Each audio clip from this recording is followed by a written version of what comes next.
साल में अब सबसे बड़ा इवेंट जिस पर सबकी नजरें टिकी होंगी, मुश्किल से 3 से 4 हफ्ते बचे हुए हैं, वो है बजट को लेकर के। इसमें फिरोज अजीज साहब, बजट से पहले सरकार ने कई सारे कदम उठाने शुरू कर दिए।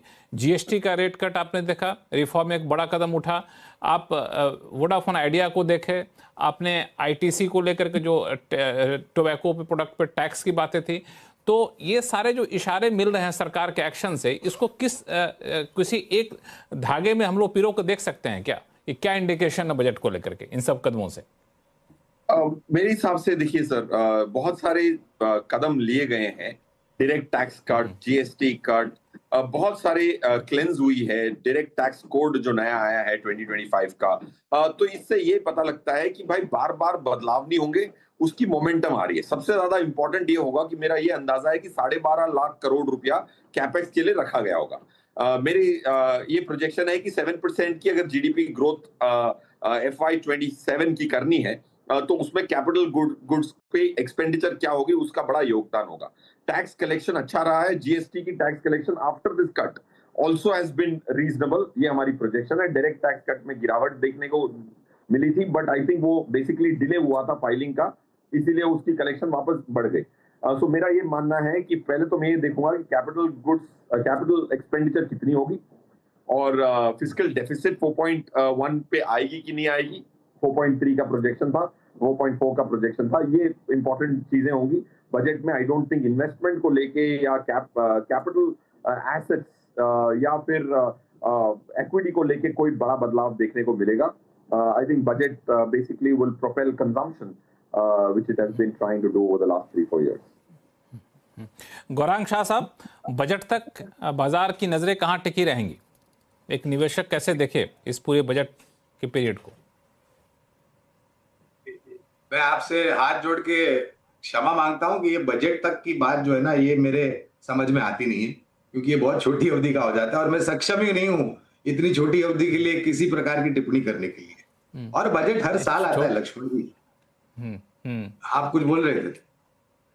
हाँ, मैंने कहा छोटी अवधि का मतलब ये नहीं कि अभी पैसा निकाले और बजट के बाद पैसा निकाल ले वहां से, अभी डाले और निकाल ले, वो वाली अवधि की बात नहीं कर रहा हूँ। मैं कह रहा हूँ कि सरकार के जो इशारे मिले रिफॉर्म के मोर्चे पे, वो क्या इंडिकेट कर रहे हैं कि आगे चल के कहाँ फोकस रहने वाला है? तो देखिए, मैं एक अनुमान लगा सकता हूँ। मेरे पास कोई ऐसी क्रिस्टल बॉल नहीं है जिसमें देख करके मैं अनुमान लगाऊं कि वित्त मंत्री जी फरवरी में कौन से क्षेत्र के लिए घोषणा करेंगे। लेकिन जो मेरी सोच विचारधारा है वो मैं आपके सामने रखना चाहूंगा। ये सही भी हो सकता है, ये बिल्कुल गलत हो सकता है, ये भी मेरे ख्याल से एक अनिवार्य है बात बोलना। देखिए, जहां तक अभी तक जो बजट इस सरकार का रहा है, मेरे ख्याल से जो पुराने कानून है उसमें बदलाव लाए हैं, नई नीतियां लेकर के आए हैं। रोजगार खड़ा करने का बहुत बड़ा प्रयास काफी सालों से निरंतर बजट में होता हुआ आ रहा है। और मैं ये चाहता हूं कि इस बारी अगर किसी 1 या 2 क्षेत्र में सरकार को ज्यादा ध्यान देने की आवश्यकता है और वहां पर कुछ नई नीतियां बनाने की आवश्यकता है, तो वो है टेक्नोलॉजी और डिफेंस, खास करके रक्षा क्षेत्र। देखिए, हमने काफी बड़ा प्रयास किया और कम समय में हमने रक्षा क्षेत्र में बहुत बड़े बड़े कदम आगे उठाए हैं, और आने वाले सालों में मेरे ख्याल से ये योगदान आपको और भी आता हुआ दिखेगा रक्षा क्षेत्र में। और खास करके जो निर्भरता भारत की बाकी अन्य देशों में, चाहे वो फिर इलेक्ट्रॉनिक्स हो, वहां पर भी हमने देखा है कि सरकार की तरफ से पहल की गई है। तो कुल मिलाकर के मुझे लग रहा है कि रक्षा क्षेत्र में R&D तो ठीक है, लेकिन टेक्नोलॉजी डेवलपमेंट और डिजाइनिंग, इस पर मेरे ख्याल से अगर वित्त मंत्री जी बजट में कुछ स्पष्टीकरण देते हैं या फिर कुछ नई नीतियां लेकर के आते हैं, तो मेरे ख्याल से ये एक बहुत बड़ा परिवर्तन भारत की ना तो सिर्फ रक्षा क्षेत्र से जुड़ी हुई कंपनियों के लिए हुआ, लेकिन एक एक्सपोर्ट मार्केट जो है वो बहुत खुला हुआ है, लेकिन वो और भी बढ़ जाए।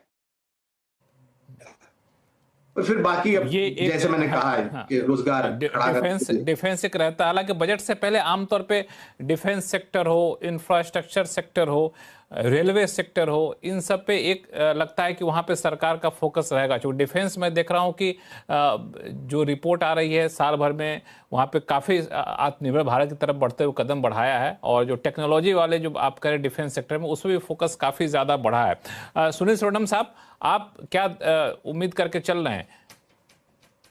मेरे लिए सबसे इम्पोर्टेंट दो चीज मैं मानता हूँ।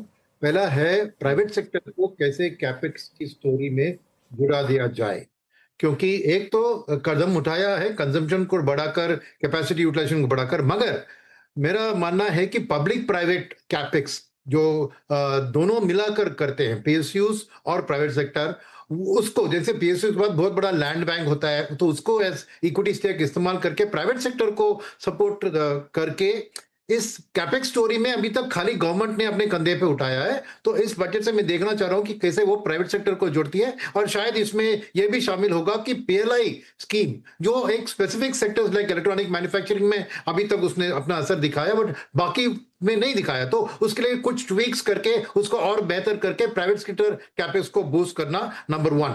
सेकंड है, आपने ऑलरेडी देखा कि अभी क्रेडिट को तो बढ़ रही है कंजम्पशन के कारण, और फिर प्राइवेट कैपेक्स भी शुरू होगी तो फंडिंग का बहुत बड़ा प्रॉब्लम है, बिकॉज पहले जैसे प्रोजेक्ट फाइनेंसिंग इंस्टीट्यूशन जैसे आईएफसीआई, आईडीबीआई, आईसीआईसीआई वो नहीं रहे। तो पीएसयू बैंक्स को ये आगे लेके जाना है तो उनके लिए उनकी जो एक फॉरेन कैपिटल सोर्स करना, चाहे इक्विटी हो या डेट हो, क्योंकि डिपॉजिट्स पे रेट्स बढ़ नहीं सकते, जैसे रेट कट का सिनेरियो चल रहा है तो deposit growth already slow down हो रहा है। तो एक बड़ा मर्जर ऑफ से 3 to 4 पीएसयू बैंक्स का टॉप लेवल में करके एक ग्लोबल स्केल के उनको लाना, ताकि वो इंटरनेशनल कैपिटल चाहे through masala bond, through external commercial borrowing raise कर सके, तो प्रोजेक्ट फाइनेंसिंग को उनको एक एडिक्वेट फंडिंग मिले। तो ये दो बहुत बड़े कदम मैं एंटिसिपेट कर रहा हूं बजट से, यही मेरे लिए की फोकस होना चाहिए इस बजट का।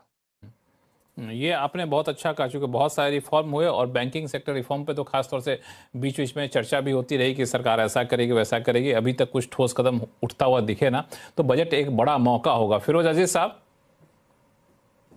बिल्कुल बिल्कुल मौका होगा लक्ष्मण जी। देखिए मेरे हिसाब से तो mission AI, India AI mission जो है उसमें जो खर्चा रखा है 10,000 करोड़, उसमें 3-4 हजार करोड़ तो इसी बजट में मेरे हिसाब से कंज्यूम करने की बात चलेगी। पीएलआई स्कीम, मैन्युफैक्चरिंग को पुश करना बहुत ज्यादा जरूरी है। 2 लाख करोड़ का बजट दिया था 5 साल का, उसमें से मेरे हिसाब से इलेक्ट्रॉनिक्स में और 25,000 करोड़ का बजट बढ़ाएं तो सेमीकंडक्टर पे थोड़ा काम हो सके। तो आई थिंक ये जो फ्यूचर रेडी करना है, अगर आपको आत्मनिर्भर बनना है तो थोड़ी आपको एआई में, सेमीकंडक्टर में, मैन्युफैक्चरिंग में खर्चा ज्यादा करना पड़ेगा। वो आई थिंक वो कर ही रहे हैं। आई थिंक एक चीज बहुत क्लियर है इस गवर्नमेंट की कि बहुत कंसिस्टेंट है।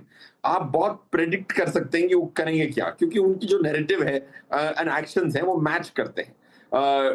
वो नई टैक्स की स्कीम हटाना चाहते हैं तो उसको डेट्रीमेंटल करते जा रहे हैं, नई वाली को बहुत अट्रैक्टिव कर रहे हैं, तो लोगों को नई टैक्स रिजीम में शिफ्ट होना चाहिए for example. So it's very easy to predict. बहुत कंसिस्टेंसी, एक बहुत क्लियर ट्रेंड देखने को मिलता है बजट से।